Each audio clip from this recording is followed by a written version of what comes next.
చెలి మనసే శివధనుసైనది తొలి చూపుల వశమైనది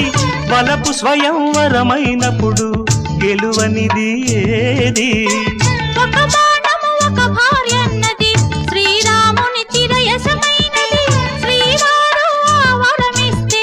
సిరులన్నీ నావి తొలి చుక్కవు నీవే చుక్కానివి నీవే తుదిదాకా నీవే మరు జన్మకు నీవే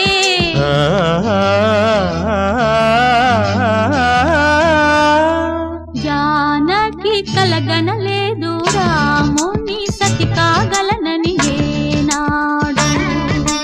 రాముడు అనుకోలేదు జానకి పతి కాగలనని ఆనాడు